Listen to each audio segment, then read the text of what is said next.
It's a pleasure meeting you again and talking about my life experience. Yeah. First of all, I'm one of the luckiest men. But it's not just been luck, it's about smart planning. However, you can be the best and the smartest planner, but nature can also take its course.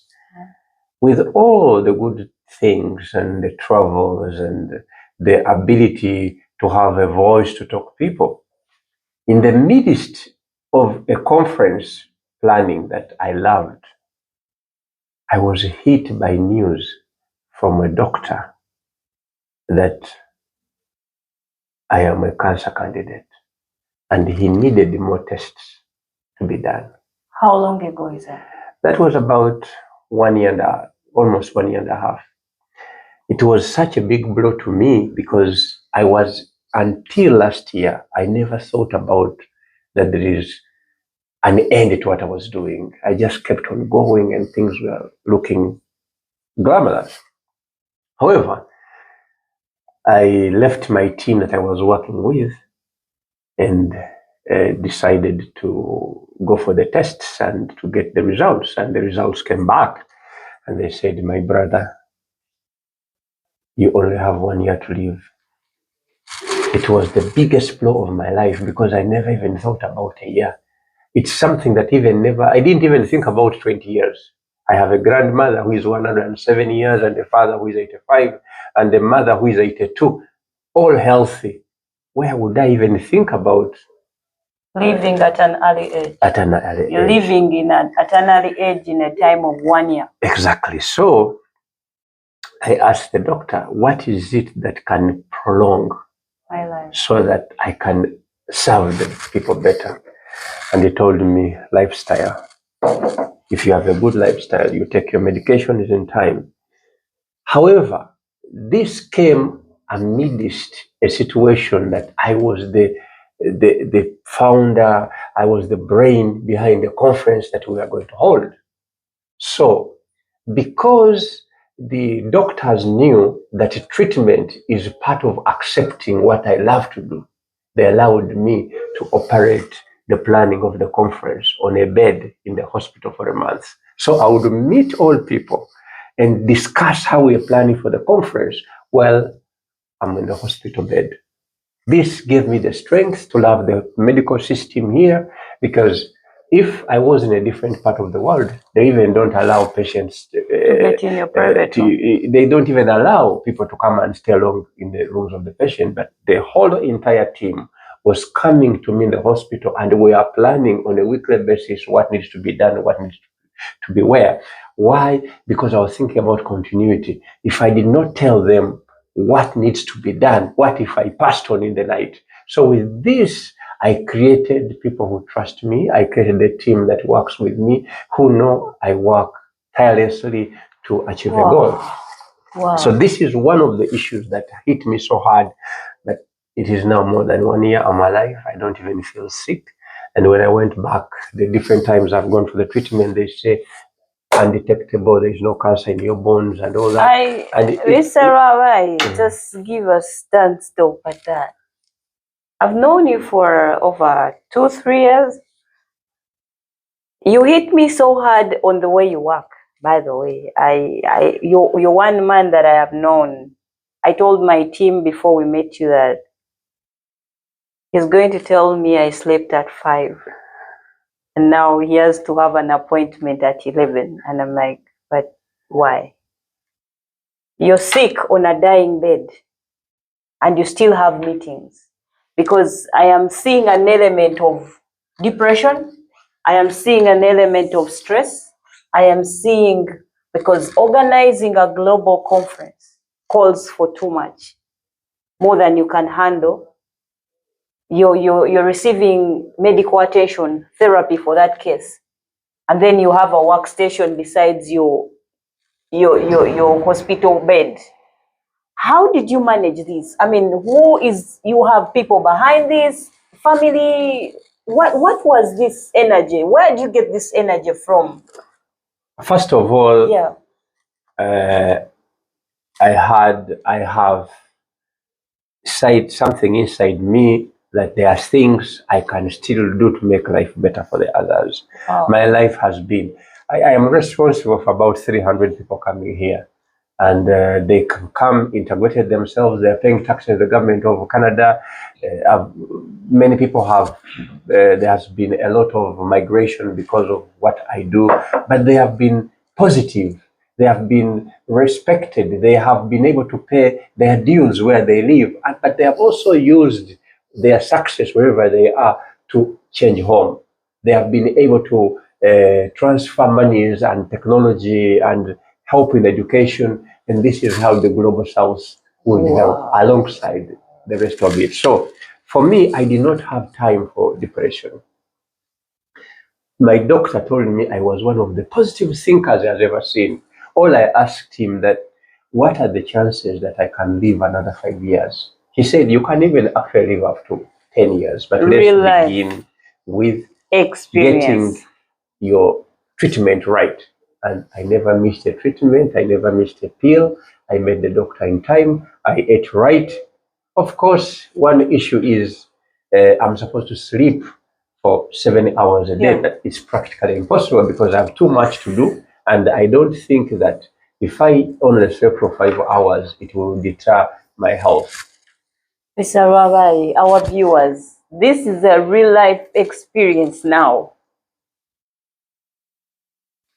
Your health, because when you talk about cancer and then you're talking about a conference and then you're talking about, because what you're telling me, this is all happening in Canada. The Canada I know now, the medical attention I know, and the conference I know, those are three different things because they all call for attention. Every day you live in Canada calls for your attention, meaning that time is so important. Your health calls for so much attention, meaning that time is key. The conference alone calls for more time than you have to even sleep, which is too much. Wow. You're an amazing man. No, I'm not really an amazing man. You are amazing. There are systems that support us to do this. I have a wonderful team. I have a global team. I have people in the Middle East, I have people in the United States, I have people in Kenya who are all putting their brains together to make sure that we have a wonderful, because we are talking about global shocks. Yeah. We are talking about economies being disrupted, broken health systems that need to be fixed. So how do I really sleep?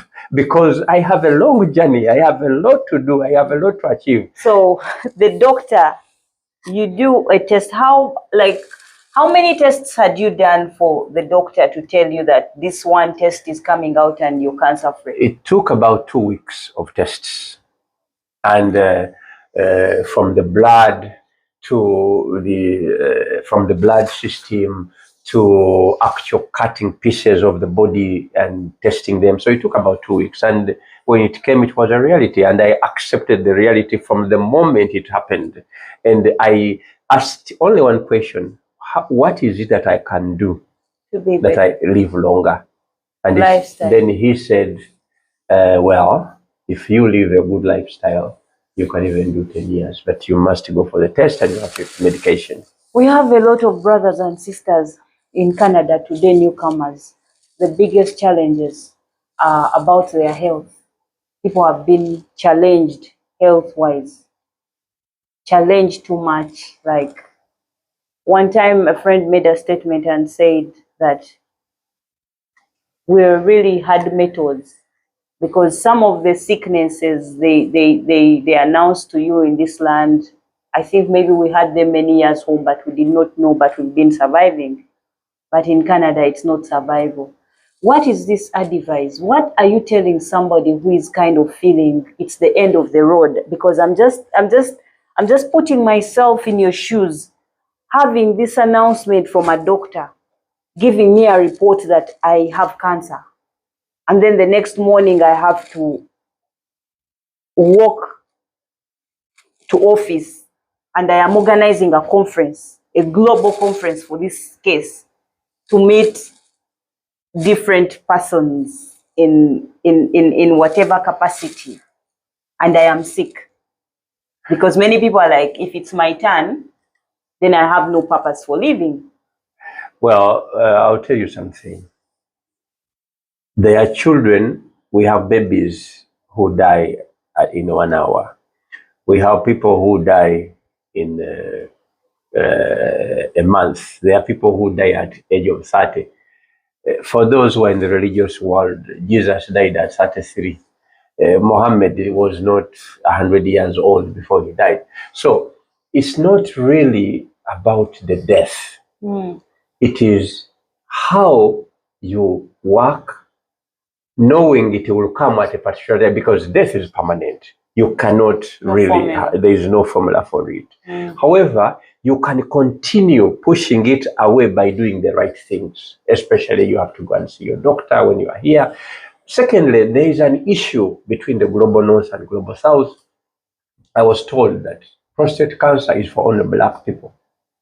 It cannot attack white people. Why? It attacks only because of this, the combination of the DNAs and things like that. That's more I will meaningful. also tell you that when COVID came, it killed more white people than black people. We didn't have the problem of COVID in Africa, and it has nothing to do with temperature, because in India they went plus 40, but people died in India more than they died in Kenya, in Uganda, in Rwanda, put all Africa put together. Why?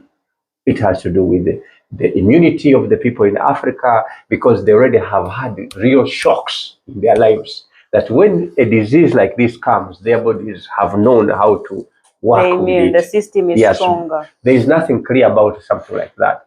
So for me, having realized that people die at 2 years, 1 year, 1 month, knowing that even people who did the greatest in the world died at 33, I say, where I am a plus. So anybody who lives after 33 is actually enjoying the plus of his life. Okay, so you decided to do what you're supposed to do, and to have an impact. Yes, to and the nothing generation has to come. changed like before. I still travel. Wow. I still work. Today is a public holiday. I have you here. We are here working. And then, wow. Everything moves on. I am learning something which is actually very important. Newcomers, this is not a discipline we have, but doing the right things of life. We cannot stop life, we cannot stop death, but we can find a way of postponing death. Postponing and keeping some of these causes out of our way. See your doctor every time. Seek medical attention. At the smallest, seek medical attention. Eat well. Sleep. Take time to sleep. Sleep is very important. And don't stress yourself about others. Don't stress yourself, because if you think about others, they are not thinking about you. Their lives can go on without you. It is known that when a child is 6 months out of the mom, it can survive anything. Wow. It's just nature. So when a child is 6 months old, means that the first immunity has been covered. And if given protection, that's why you find children in babies' homes that were left on the road and all this, and they have survived. So what about worrying about somebody you left back home who is 40 years old, 30 years old? Forget about them for now. Think about yourself. Wow. Think about your program. Think about your journey. Go out. It is summer now. Go enjoy your life. Even when you miss your shift tomorrow, before 30 minutes before time, someone would have covered your shift, right? Exactly. Take care of yourself, feed well, see your doctor. Mr. Lwabai, this is an amazing side of who you are, and our viewers would want much more to know about the global shock. And don't turn off your dial, just tune in, subscribe. We are going to have more of Mr. Lwabai telling us about the global shock, how he's managing, how he's impacting the generation, even after knowing, hearing, and denouncing that he had cancer. But now he's cancer-free, working so well, doing his dailies, working so well, and working so smart. That was the ugly of his side. But thank God, he is living so well, We are so blessed to have a miracle. For me, I am a Christian and I believe in miracles. So telling me that your doctor told you had cancer and now you're cancer free and working every day, and I have you here. I have known you for more than a year, at least 1, 2. I've never known you for someone who been sick. I am so blessed, by the way. Oh, by the way, Yeah. I have to explain something. Being cancer free doesn't mean you can now go and do what you're not supposed to be doing. Cancer free means that the medication you are taking It's doing something. is doing well. It's so keep If I stopped taking the medication, I would even probably go back in a worse situation. But taking your medication, having good sleep, focusing on what you are doing, having less involved in fights and grudges, because one of the things you know about me, I don't really get involved in things that make people fight together. I want people to work together. I want teamwork. I want genuine love. I want everything around me to be just natural. Wow. Thank you so much, Mr. Lwabai. We shall come back in part 2 of Mr. Lwabai telling us about the global shock, how it's going to impact. If you need to have contact with Mr. Lwabai, stay tuned on Collins Ajok Real Life Experience. Stay tuned. See you another time. Thank you so much, sir, for coming. Yeah, already. We shall see you. Okay, thank you.